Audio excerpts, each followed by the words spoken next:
Queridos hermanos, iniciamos la lección divina de este día, viernes 3 de febrero, viernes de la cuarta semana del tiempo ordinario.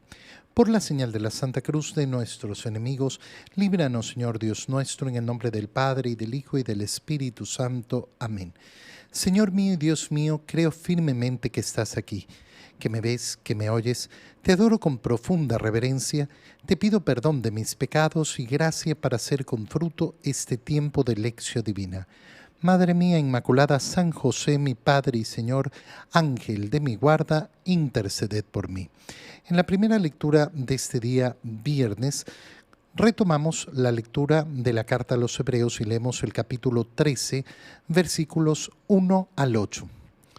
Hermanos, conserven entre ustedes el amor fraterno y no se olviden de practicar la hospitalidad, ya que por ella algunos han hospedado ángeles sin saberlo.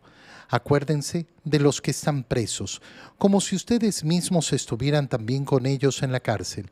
Piensen en los que son maltratados, pues también ustedes tienen un cuerpo que puede sufrir. Que todos tengan gran respeto al matrimonio y lleven una vida conyugal irreprochable, porque a los que cometen fornicación y adulterio, Dios los habrá de juzgar. Que no haya entre ustedes avidez de riquezas, sino que cada quien se contente con lo que tiene.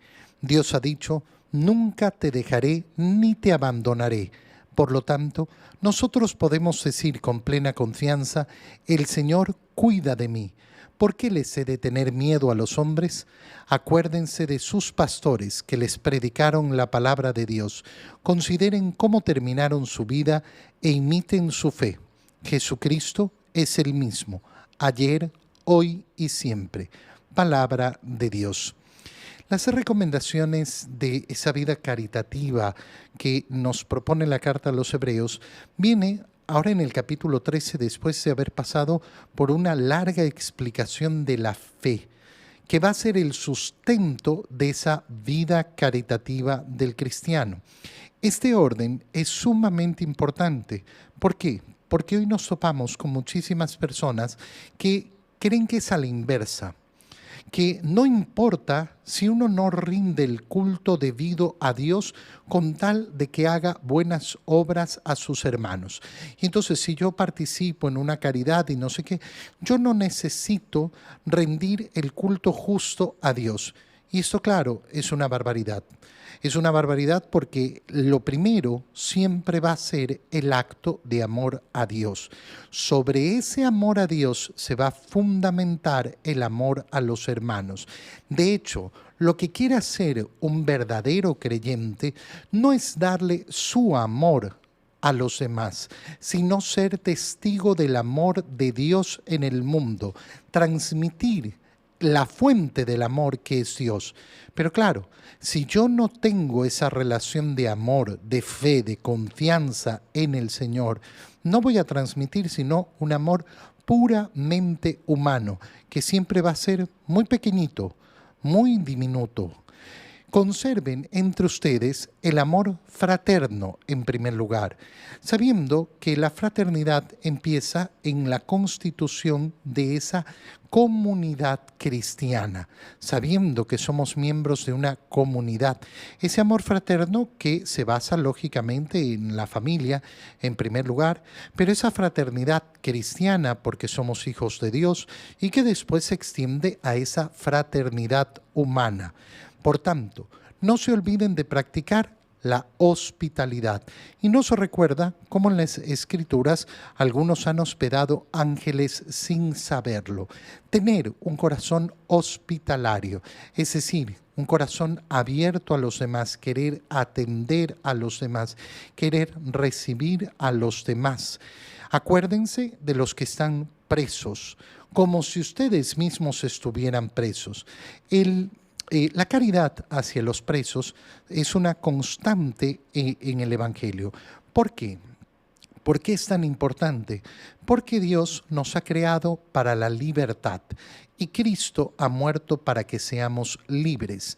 Por tanto, esa condición necesaria para muchos casos de estar encarcelado, siempre va a ser una condición donde tenemos que sentir misericordia hacia aquel que ha perdido su libertad, no queriendo justificarla, pero sí también teniendo en claro que a nosotros no nos toca juzgar. Y si algo sabemos de la historia de la humanidad es que muchísimos han estado presos de manera injusta. ¿Cómo se transforma la vida de los presos? No se va a transformar como lo hacemos y como lo vemos en la sociedad hoy en día. Se transforma efectivamente brindando un amor compasivo, un amor misericordioso. Es un tema tan difícil, pero fíjate cómo nos plantea tener en nuestro corazón pendiente a los que están en la cárcel, a los que están prisioneros. Piensen en los que son maltratados. ¿Por qué? Porque también tú puedes ser maltratado, porque también tu cuerpo puede sufrir. Entonces recordar que si yo estuviera siendo maltratado, ¿qué querría? Querría la compasión de los demás. Bueno, la ética cristiana se basa en eso. Haz al otro lo que te gusta que te hagan a ti, trata al otro como te gusta que te traten a ti. Pon esa referencia que va a ser siempre una referencia bastante exacta para un actuar moral bueno. Que todos tengan gran respeto al matrimonio. Qué bonita expresión, gran respeto al matrimonio, gran respeto al matrimonio. Sabemos la situación en la que vivimos. Sabemos cómo familias que se llaman católicas y que van a misa no tienen gran respeto por el matrimonio. No se respeta el matrimonio ni siquiera siendo firmes en la proclamación de aquellas palabras de nuestro Señor: lo que Dios ha unido no lo separe el hombre. Fíjate el irrespeto que se tiene por el matrimonio cuando una persona dice que es creyente, pero es capaz de ir y participar en la fiesta de un segundo matrimonio, una segunda nupcia, que no es una nupcia a los ojos de Dios, que no es un matrimonio a los ojos de Dios. Ay, pero hay que ir a la fiesta. No, eso no es tener gran respeto al matrimonio. Gran respeto al matrimonio llevando una vida conyugal irreprochable. Mira, no es difícil abrir los ojos y ver que la profundidad de los problemas sociales que tenemos hoy están ahí, que su centro está ahí, que la sociedad que desprecia el matrimonio, la sociedad que desprecia la familia, la sociedad que no defiende el matrimonio, que no defiende la unión del hombre y la mujer y el derecho que tienen los hijos de crecer con un padre y una madre que están juntos, amándose, respetándose, protegiéndose unos a los otros, ayudándose mutuamente, destruye la sociedad. A mí cuando me preguntan, ay, ¿cómo se podrán arreglar las cosas si este mundo está tan desbaratado? Arreglando la familia, pues. Arreglando la familia es el centro. Si no arreglamos el matrimonio, si no establecemos bien esa base, tú puedes hacer 1000 obras sociales y los políticos te podrán seguir prometiendo 1000 cosas, pero la sociedad seguirá siendo desarticulada. Una vida conyugal irreprochable. ¿Por qué? Porque los que cometen fornicación y adulterio, Dios los habrá de juzgar. Y esto hay que decirlo con claridad. Ay, nadie tiene que juzgar a nadie. No, yo no tengo que juzgarte a ti. Dios te va a juzgar. Pero lo que sí tengo que hacer es decir con claridad que Dios ha dicho que el adulterio es pecado, que la fornicación es pecado, que la sexualidad está hecha para ser vivida en el compromiso matrimonial. Ay, hoy en día no se puede decir ni hablar de esto. Bueno, yo lo seguiré diciendo. ¿Por qué? Porque eso es lo que me dice el Señor. ¿Cómo voy a decir otra cosa? Que no haya entre ustedes avidez de riquezas. ¿Por qué? Porque aquel que confía en el Señor sabe que contará con lo que necesita, sabe efectivamente que el Señor no lo abandonará. Pero claro, nosotros cambiamos siempre esa confianza en Dios por la idea de seguridad que nos quiere vender el mundo. Y finalmente nos dice, acuérdense de sus pastores, aquellos que les predicaron la palabra. Es importantísimo mirar a los pastores de la iglesia, rezar por ellos, rezar por las vocaciones sacerdotales, por las vocaciones religiosas. Fíjense cómo terminaron su vida, imiten su fe, que está diciendo la carta a los hebreos. Miren cómo ellos pudieron. Esos que les predicaron la palabra avanzaron fieles hasta el fin. Y termina diciendo, Jesucristo es el mismo ayer, hoy y siempre. ¿Qué significa? Que la doctrina de Cristo no cambia. Es que hay que actualizarse. La doctrina de Cristo no cambia. Jesucristo es el mismo ayer, hoy y siempre. En el Evangelio, leemos el Evangelio de San Marcos, capítulo 6, versículos 14 al 29. En aquel tiempo, como la fama de Jesús se había extendido tanto, llegó a oídos del rey Herodes el rumor de que Juan el Bautista había resucitado y sus poderes actuaban en Jesús. Otros decían que era Elías y otros que era un profeta, comparable a los antiguos. Pero Herodes insistía, es Juan, a quien yo le corté la cabeza y que ha resucitado. Herodes había mandado apresar a Juan y lo había metido y encarcelado, encadenado en la cárcel. Herodes se había casado con Herodías, esposa de su hermano Filipo, y Juan le decía, no te está permitido tener por mujer a la esposa de tu hermano. Por eso Herodes lo mandó encarcelar. Herodías sentía por ello gran rencor contra Juan y quería quitarle la vida, pero no sabía cómo, porque Herodes miraba con respeto a Juan, pues sabía que era un hombre recto y santo y lo tenía custodiado.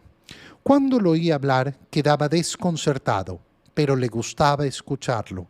La ocasión llegó cuando Herodes dio un banquete a su corte, a sus oficiales y a la gente principal de Galilea, con motivo de su cumpleaños.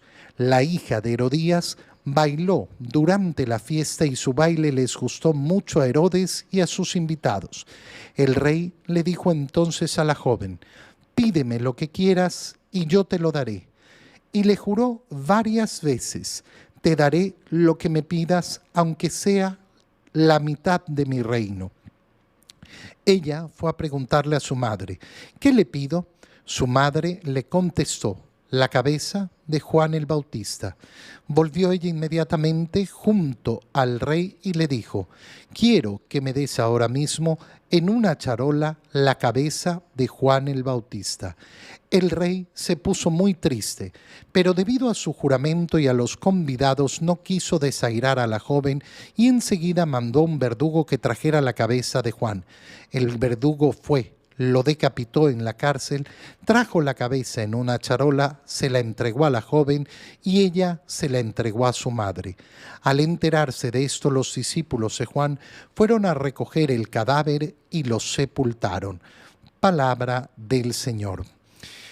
Herodes es uno de esos personajes con el cual nosotros nunca querríamos tener ninguna identificación. Nada en nosotros que se asemeje a Herodes. Nuestro Señor Jesucristo, el día de su pasión, fue llevado delante de Herodes y no le dirigió ni una sola palabra. ¿Por qué? Por el desprecio hacia Herodes. Todo en Herodes era despreciable para Jesús y lo mostró así, al no dirigirle ni una sola vez la palabra. Por tanto, cualquier elemento en Herodes que nosotros veamos reflejados de nosotros mismos, tenemos que combatirlo. Lo primero, el narcisismo de Herodes. El narcisismo significa todo referirlo a mí. Yo, todo gira en torno a mí. A Herodes le llega la palabra de que está Jesús, que decían algunos que era Juan el Bautista que había resucitado, pero otros daban otras interpretaciones y decían que era Elías o alguno de los profetas. Herodes dice, no, es Juan. ¿Y por qué? Porque yo le corté la cabeza. Ha resucitado, viene a perseguirme a mí. Todo gira en torno a mí. Es importantísimo, importantísimo siempre estarnos analizando y estudiando. ¿Por qué? Porque esa tendencia egocéntrica, narcisista, está presente en todos nosotros. Y es algo que tenemos que combatir constantemente. Ninguno puede decir, no, yo solo vivo pensando en los demás. No, no, siempre hay que estar luchando para salir hacia afuera, hacia el otro. Y comienza entonces el Evangelio de San Marcos a contarnos lo que había sucedido con Juan el Bautista. Juan el Bautista había sido mandado a apresar por Herodes. ¿Por qué? Porque Herodes se había casado con Herodías, esposa de su hermano Filipo. ¿Y Juan qué es lo que le ha dicho? No es lícito, no te está permitido tener por esposa a la mujer de tu hermano. En definitiva, Juan el Bautista se convierte en el profeta defensor del matrimonio. Mira cómo se une esto con lo que leíamos en la primera lectura de la carta a los Hebreos. Tengan respeto por el matrimonio. Tengan respeto por el matrimonio. Y eso significa defender el matrimonio. No ceder ante las máximas del mundo. No. Las máximas del mundo, lo que establece el mundo, lo que dice el mundo, no es lo que determina lo que yo tengo que anunciar. Yo tengo que anunciar el Evangelio, yo tengo que anunciar la palabra de mi Señor. Y eso me lleva a defender el matrimonio. Por tanto, yo no puedo decir, ay, no, pero en este caso, ay, uy, no. Nadie está diciendo que no hay situaciones de mucho sufrimiento. Pero ninguna situación de sufrimiento justifica el no respeto al matrimonio. Ninguna situación de sufrimiento justifica el no respeto al matrimonio. Esto que estoy diciendo es una grosería en el mundo actual. ¿Por qué? Porque es que yo tengo que determinar todo de acuerdo al sentimiento de las personas. No, lo siento. No es el sentimiento de las personas el que determina la verdad. El sentimiento de las personas que sí pueden pasar una situación horrorosa y sumamente penosa, pero no será nunca eso lo que va a determinar la verdad. No es lo que siente una persona. La verdad no está establecida por el sentimiento. Esto es contrario a todo lo que postula el mundo hoy. ¿Por qué? Porque lo único que importa es yo siento que. Bueno, mira, uno puede experimentar mil sentimientos, no determinan la verdad. La verdad no está determinada por mí ni por mis sentimientos. Herodes, como Juan el Bautista le decía con frontalidad que no era lícito ese matrimonio supuesto que tenía con la esposa de su hermano, lo mandó a apresar. Y aquí viene la parte tremenda. Herodías sentía un gran rencor contra Juan. ¿Por qué? Porque decía que no podía estar con el hermano de su esposo. Y entonces, claro, si alguien me dice la verdad, eso me causa un rencor. En vez de aceptar la verdad y reflexionar, Herodías buscaba matar a Juan el Bautista. Pero Herodes no lo permitía. ¿Por qué? Porque sabía que era un hombre recto y santo, lo cual hace todavía más grave la personalidad, y por eso es tan aberrante esa persona de Herodes. Lo tenía custodiado y cuando lo oía hablar quedaba desconcertado. Fíjate el narcisismo nuevamente. Me gusta escuchar a Juan, pero no voy a cambiar mi vida. Y entonces llega el cumpleaños de Herodes y la hija de Herodías, que no sabemos, será su sobrina entonces, la hija de su hermano. la ve con deseos lujuriosos y con esos deseos lujuriosos promete cualquier cosa, pídeme lo que sea. El hombre imprudente, el hombre que habla sin saber lo que dice, tira lo que le viene en ganas en ese momento. La hija le pregunta a la madre y la madre le dice, pídele la cabeza de Juan el Bautista. Y nos dice que Herodes sintió mucha tristeza, tristeza falsa absolutamente, una tristeza solo reflexiva hacia él. Y como había hecho un juramento y tenía miedo de quedar mal delante de los otros. ¿Por qué? Porque no tiene pantalones, porque no es un verdadero rey, porque no dice, no, eso no. No, pero bueno, eso no. Cualquier cosa que sea buena, que sea lícita. Era implícito, pídeme lo que sea, pídeme lo que puedo darte, pero no aquello que no puedo darte. Pero no tuvo la valentía. No tuvo la valentía de efectivamente defender ni siquiera sus propias ideas, sus propios principios. ¿Por qué? Por el qué dirán. Y eso le costó la cabeza a Juan el Bautista. Te doy gracias, Dios mío, por los buenos propósitos, afectos e inspiraciones que me has comunicado en este tiempo de lección divina. Te pido ayuda para ponerlos por obra.